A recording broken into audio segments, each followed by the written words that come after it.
Hi everyone, my name is Jae-Kwang Kim and I'm a PhD student in Mechanical Engineering Department at UIUC. The title of this talk is Crystal Symmetry Invariant KWC Grain Boundary Model and its Simulations.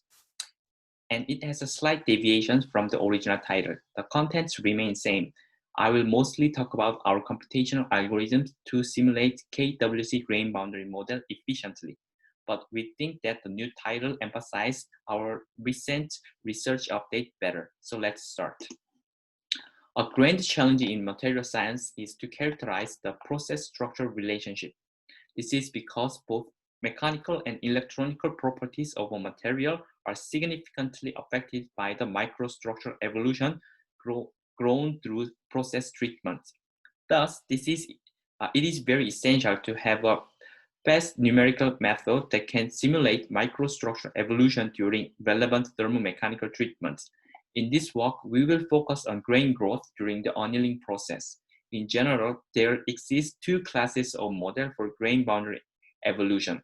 The first class is the sharp interface model, which view grain boundary evolution as a motion by mean curvature. There are different simulation methods. Front tracking methods directly tracks the evolving surfaces become very complicated in the critical events, such as grain disappearance or other critical topological changes in grain structure. Level set method is restricted to restricted because of its purely kinematic descriptions. On the other hand, the recent advances in thresholding dynamics have successfully evolved grain boundary in the presence of arbitrarily grain boundary energy. Another class of grain boundary model is diffuse interface model. Phase field method is the most well-known method of these kinds of model. In this approach, GB is diffused and its motions are tracked by the evolution of different spaces following the principle of maximum dissipations. In general, diffuse interface model require more computational resources to resolve sufficiently sharp grain boundary. In this work, we will suggest a grain boundary model and simulation method combining the advantage of these two classes. We begin from a well-known dual phase field model called the dual phase field model. The reason why we focus on KWC model is first, it has only two field parameters, so it offers more computational efficiency than multi-phase field model when large collection of grains are considered. Also, although the original KWC model has been conceived for a 2D polycrystal, recent work has shown that this model can also be generalized into 3D cases. So the material free energy of KWC model is shown in the red box. Here, F is the single potential, and the function G has to be a monotonously increasing function and should diverges to infinity at eta equal 1. The 1D KWC solution can be determined by two competing terms. First, G nabla theta terms tends to localize the grain boundary at the origin, and the second order term tends to diffuse it. With a normal parameter set, the orientation solution resembles like this step function, and whereas order state variable eta takes minimum value at the grain boundary and gradually recovers the ordered crystal states, the value of 1.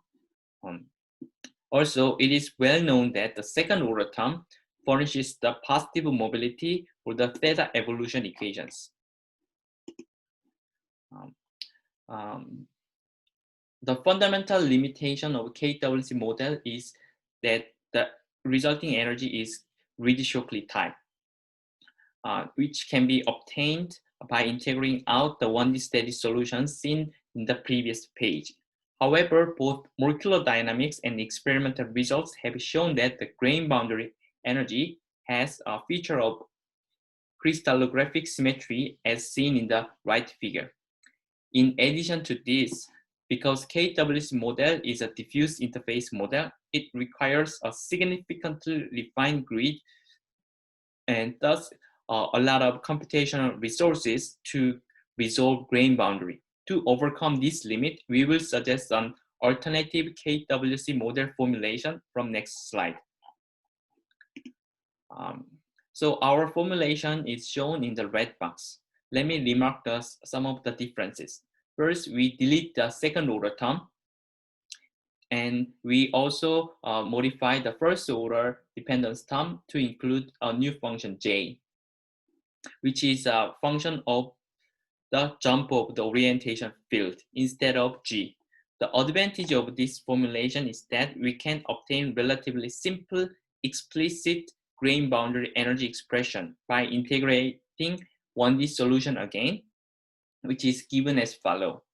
Here, the eta bar is the local minimum value at the grain boundaries, and these values can be also found by integrating the Euler-Lagrangian equation of eta locally around the grain boundary. This explicit KW's energy term enables us to design the function j to match KW's energy to external grain boundary data. For example, we consider a given grain boundary energy data predicted for a FCC 110 symmetric tilt grain boundary. And using a Newton's method, we could find J shown in the red dot, shown in green dots in the plot that achieves the total KW's energy becomes same with the covariance model prediction. But before we proceed, however, we need to address the issue regarding the absence of the second order term. Without this term, any conventional numerical scheme such as finite element method or finite difference methods cannot move this grain boundary. This motivates us to develop a new method that can generate the motion by curvature algorithmically. So the original idea of our algorithm goes back to MBO scheme and its recent advances for polycrystalline material called a thresholding method. While the theta solution remains stationary in our formulations, we will evolve theta orientation field using the curvature information that is encoded in eta solution. To illustrate our idea, please consider a circular grain P in the figure embedded in a large matrix grain Q.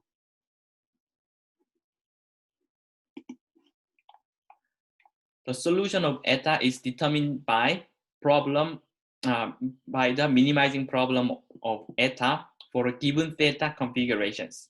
In fact, we are solving this eta subproblem using a separate algorithm called primer dual method, but I'm not going to explain this because of the time restrictions. So I will just focus on how we exploit the given eta solution to evolve theta. As we studied in the 1D KWC example, the value of eta is determined by the signed distance function s from the grain boundary to a point x. And actually, we can find the approximate solution of eta locally around the grain boundary as seen in these equations. As shown in the equations, the eta profile is asymmetry around the grain boundary due to the curvature kappa. Now we suggest following metrics. We will determine the new grain boundary position S0 as the solution of the following integral equations. Graphically, this integral equation means that we will first construct a curve of 1 minus eta squared, and then we will find a point where the area underneath the two curves becomes same. In this figure, both yellow and green regions have the same area. After a tedious but straightforward calculation, one can show that the new position of the grain boundary is proportional to epsilon square kappa. Therefore, if we threshold point x left to S0 to grain P and point x right to S0 to grain Q, the resulting grain boundary motion will be proportional to kappa, which is motion by curvature. However, finding S0, the solution of this integral equation, is computationally inefficient. So we will take another approach.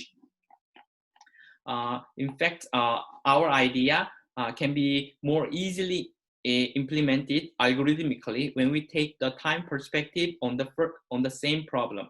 To illustrate, We begin by reinterpreting the integral equation in the following sense. Using the analogy that time is proportional to distance multiplied by the inverse of velocity, this integral means the time it takes for the growing initial surface of which normal velocity is the inverse of 1 minus eta square to arrive at point x. As shown in this the left figure, we will punch out the region around the grain boundary, the white region, and we will let each grain grow towards the grain boundary. If grain P arrives earlier, we will threshold the theta value of point at x following the level of grain P, and vice versa for the right region. See the example animation, how it works.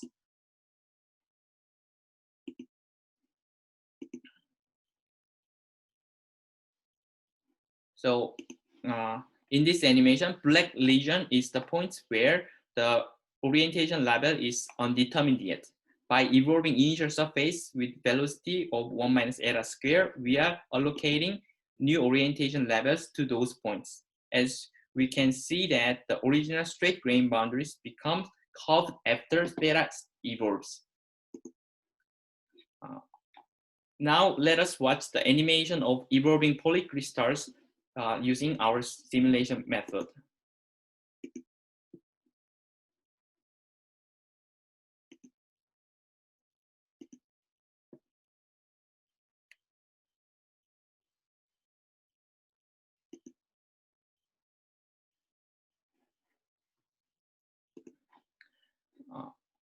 In the following slide, we will compare the evolution of polycrystal in our scheme and FEM. Here we set the J function as the jump theta itself. Thus, the alternate KWC model becomes the original one.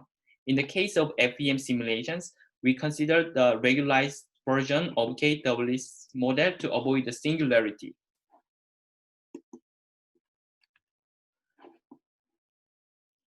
And both schemes are set to have same number of degree of freedom.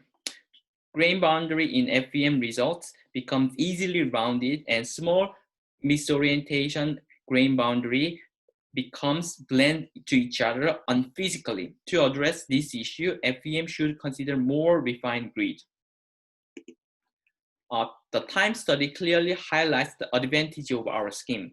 While the cost of both schemes are scaled by order of n log n, our scheme is magnitude order of faster, because if FEM want to resolve all the sharp grain boundary, it has to increase the resolution significantly.